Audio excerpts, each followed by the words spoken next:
Je crois qu'on les a semés. Allons voir s'il y a moyen de trouver une cabine.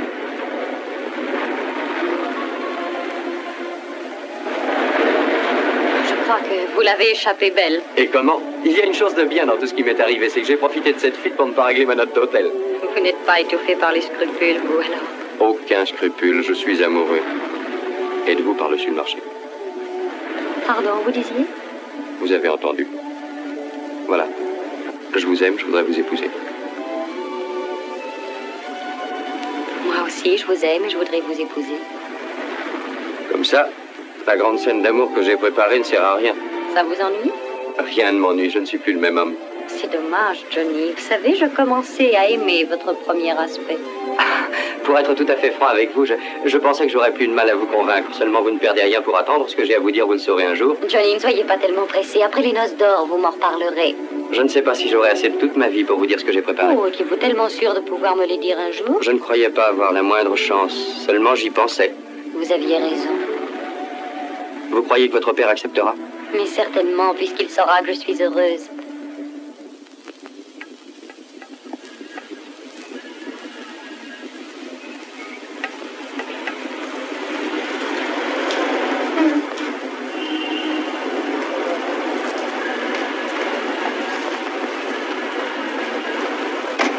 Merci.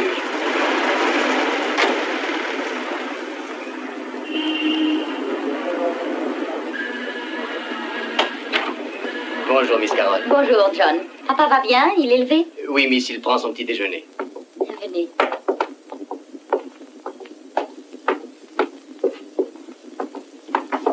Papa. Carole, que viens-tu faire à Londres? John, Monsieur Haverstock m'a ramené ici. Tu n'as pas d'ennui, d'ailleurs tu as l'air d'être en parfaite santé. Je vais très bien et c'est grâce à Monsieur Haverstock. J'espère que vous ne m'en voudrez pas de mon sang-gêne. Mais voyons, je suis ravi de vous revoir. Vous avez l'air de voyager énormément. Quant à toi, tu ne m'as même pas envoyé un télégramme. J'espère que tu as fait un voyage exécrable. Ce n'était pas si désagréable. Le bateau était plein à craquer, il ne fallait pas songer à une cabine, mais le voyage s'est très bien passé. Oh, mais c'est Monsieur Krug, c'est très gentil d'être venu nous voir. Vous ne connaissez pas Monsieur Haverstock, Monsieur Krug? Monsieur Krug est un ami qui est attaché à l'ambassade de Botany. Asseyez-vous, monsieur Haverstock. Vous allez déjeuner avec nous. John! Je sais que je devrais aller me changer, mais j'ai une faim atroce. Ainsi, vous étiez à Amsterdam hier, monsieur Haverstock? Pauvre Van Meer, c'était un étonnant personnage. Mais pourquoi avoir tué Van Meer? Les assassins avaient de bonnes raisons. Van Meer connaissait le dessous des cartes et puis on ne remplace pas un homme comme celui-là. Est-ce que par hasard il était de vos amis, monsieur Haverstock? Ce n'était pas un ami, mais je l'ai vu mourir. Horrible. J'ai bien failli d'ailleurs rattraper son meurtrier. Il s'en est fallu de peu. Monsieur Haverstock est envoyé spécial d'un journal de New York. C'eût été un beau départ si dès votre premier reportage vous aviez capturé l'assassin. Allons, il faut que je m'en aille maintenant, monsieur Fischer. Avez-vous quelques instants pour que nous puissions parler de cet appel en faveur de la paix? Mais certainement, c'est le moment ou jamais. Allons à côté. Vous permettez? Papa, veux-tu m'accorder une seconde? J'ai quelque chose d'important à te dire. Tu sais, Krug ne me retiendra pas longtemps. Et toi, demande-toi à monsieur Haverstock s'il aime les œufs au bacon. Attendez, qu'est-ce que cet homme fait ici? Mais c'est Monsieur Krug. Van Meer est vivant.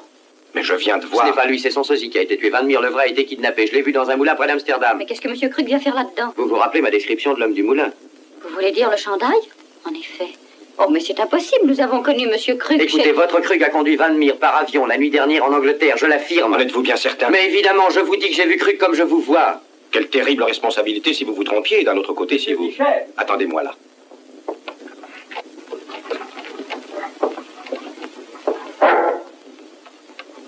Est-ce que je vous paraîtrais inhospitalier, Krug, si je vous demandais de quitter cette maison? Je suis sûr que M. Haverstock va bientôt suggérer que je devrais vous dénoncer à la police. Monsieur Haverstock semble appartenir à l'espèce des troubles faits.